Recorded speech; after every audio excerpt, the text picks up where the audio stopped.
আসসালামু আলাইকুম। অনেকে আমাকে ইদানিং সবথেকে যে কোয়েশনটা বেশি করতেছেন সেটা হচ্ছে জাপান সরকার নতুন কোনো ভিসা ক্যাটাগরি চালু করতে যাচ্ছে কিনা? হ্যাঁ, জাপান সরকার নতুন ভিসা ক্যাটাগরি চালু করতে যাচ্ছে। আগে যে টিআইটিপি ভিসা বা technical intern training programme visa ছিল, সেই ভিসা ক্যাটাগরির ওয়ার্ল্ড ওয়াইড অনেক বাজে সমালোচনা ছিল। এটা থাকার কারণও আছে। এই ভিসা ক্যাটাগরিতে অনেক প্রবলেম ছিল। শ্রমিকের নিরাপত্তা নিয়ে অনেক সমস্যা ছিল।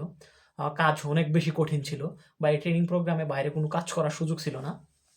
এই ধরনের নানান অসুবিধা ছিল।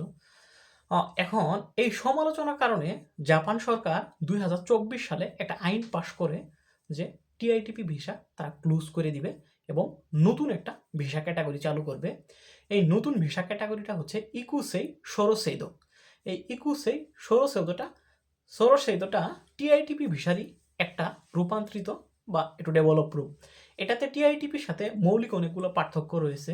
টিআইটিপি থেকে অনেকগুলো বাড়তি সুযোগ সুবিধা ইনক্লুডেড করা হয়েছে। যে সুযোগ সুবিধাগুলো একটু আপনাদের ধারণা দেওয়ার চেষ্টা করি।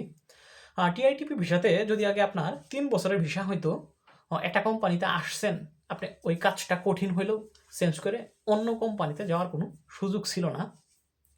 কিন্তু এই ইকুসেই সোরোসেইদোতে আপনি যদি রিকোয়ারমেন্ট ফুলফিল করতে পারেন, ল্যাঙ্গুয়েজ একটু ভালো হয়, অন্য কোম্পানিতে যাওয়ার সুযোগ থাকছে। এবং টিআইটিপি ভিসা থেকে আগে এসএসডাব্লিউ ভিসাতে মুভ করা অনেক কষ্টসাধ্য বা অসম্ভবের কাছাকাছি একটা ব্যাপার ছিল।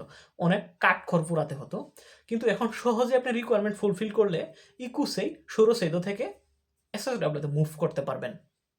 আর টিআইটিপি ভিসা সম্পর্কে যারা না জানেন, যাদের ধারণা নেই, আমার ইউটিউবে টিআইটিপি ভিসা সম্পর্কে সম্পূর্ণ ডিটেলস আলোচনা করার একটি ভিডিও রয়েছে। সেই ভিডিও দেখে নেবেন। আশা করি টিআইটিপি ভিসা সম্পর্কে স্বচ্ছ ধারণা আসবে। আসসালামু আলাইকুম।